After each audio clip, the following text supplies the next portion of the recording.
আসসালামু আলাইকুম রহমতুল্লাহি ওয়া বারাকাতুহু। আপনার গলার হার যদি চুরি হয়ে যায় তাহলে আপনি কিভাবে ধরবেন? সে চোরকে ধরতে হলে আপনাকে কি কি করতে হবে সব কিছু আপনাদেরকে বলে দেব ইনশাআল্লাহ। তো সম্মানিত ভিউয়ার্স, আপনাদেরকে জানাচ্ছি তা হচ্ছে, আপনার যে মালটা চুরি হয়েছে এটার জন্য যে কাজটা করতে হবে সেটা গলার হার হোক বা সোনার চেন বা সোনার আংটি, দুল, যে কোনো কিছু হতে পারে, টাকা পয়সা। তো প্রথমে আপনাকে যে কাজটা করতে হবে, আপনি আল্লাহর কাছে দোয়া করবেন। দোয়া করার পূর্বে ওযু করবেন, জায়নামাজের মধ্যে বসবেন। বসার পরে আপনি পড়তে শুরু করবেন, লা ইলাহা ইল্লা আনতা সুবহানাকা ইন্নী কুনতু মিনাজ জালিমিন। আপনাদেরকে বলি, আপনাদের সময় যদি না থাকে, যদি আপনাদের ফ্যামিলিতে লোক বেশি না থাকে বা নামাজি লোক নাই, এরকম যদি হয়ে যায়, তাহলে অবশ্যই আপনারা যে কাজটা করবেন ইনশাল্লাহ আমাদেরকে বললে আমরা ইনশাল্লাহ এটা পড়ে দিতে সক্ষম হব। আমরা আমাদের 100 ছাত্র দিয়ে এটা পড়িয়ে দিই। এটা পড়তে 1,30,000 বার পড়তে হয়। এটা পড়তে 2.5 থেকে 3 ঘন্টা সময় লাগে।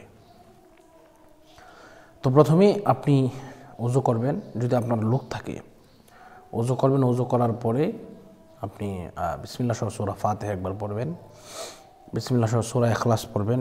এরপরে কয়েকবার দুরূদ শরীফ পাঠ করবেন। কয়েকবার দুরূদ শরীফ পাঠ করার পরে আপনি এটা শুরু করবেন, লা ইলাহা ইল্লা আনতা সুবহানাকা ইন্নী কুনতু মিনাজ জালিমিন। এটি যখন 1,30,000 বার পড়বেন, প্রতি 100 বার পরপর পড়তে হবে। ফাস্তাজাবনা লাহু ওয়া নাজ্জায়নাহু মিনাল গাম্মি ওয়া কাযালিকা নুনজিল মুমিনিন। এইভাবে যদি আপনি পড়তে পারেন ইনশাআল্লাহ দেখবেন আপনার মাল যে চুরি করেছে সে দিতে বাধ্য হবে। যদি না দেয় তাহলে তার গলা দিয়ে, নাক দিয়ে রক্ত বের হবে ইনশাআল্লাহ। এজন্য এটি একটি প্রাচীন আমল। আমি একটি ঘটনা আপনাদেরকে শেয়ার করি। আমার নানা মসজিদের ইমাম সাহেব ছিলেন। তো উনি মসজিদ থেকে বাড়িতে আসতে এবং মসজিদ থেকে বাড়িতে আসতে যে সাইকেলটা উনি ইউজ করতেন, এই সাইকেলটা হঠাৎ করে একদিন চুরি নিয়ে গেছে। তখন আমার নানা বললেন যে না, অবশ্যই এটা আমার একটা বাহন, এটা যে নিয়েছে তার শাস্তি হওয়া দরকার। তখন উনি ওনার ছাত্রদেরকে দিয়ে জারলি খতমটা পড়ে দিলেন। এটি পড়তে 100 ছাত্র দিয়ে পড়তে 2.5 থেকে 3 ঘন্টা সময় লাগে। তো উনি কী করলেন, উনি ছাত্রদেরকে দিয়ে পড়া শুরু করলেন। যখন 1 ঘন্টা পড়লেন, খতম এখনও শেষ হয়নি, 1 ঘন্টা পড়লেন।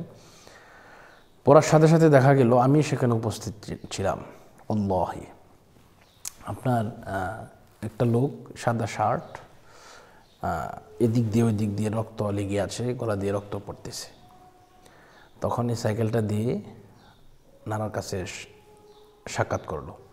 তো বলতেছে, হুজুর আমি ভুল করেছি, আমার ভুল হয়ে গেছে, আপনি আমাকে ক্ষমা করে দিন। তো আমার নানা মহৎ মনের অধিকারী ছিলেন, ক্ষমা চাওয়ার পরে ক্ষমা করে দিলেন। তো এই জন্য আল্লাহর কালাম কখনো বৃথা যেতে পারে না। অবশ্যই অবশ্যই আপনারা যদি এই আমলটি করেন ইনশাআল্লাহ আপনারা অবশ্যই আপনাদের আকাঙ্ক্ষিত ফলাফল ইনশাআল্লাহ পাবেন। তো এই কামনা এবং বাসনা যেন আমাদের মনের মধ্যে থাকে, সেই প্রত্যাশা রেখে আজকের মতো এই পর্যন্তই শেষ করছি। আসসালামু আলাইকুম রহমতুল্লাহি ওয়া বারাকাতুহু।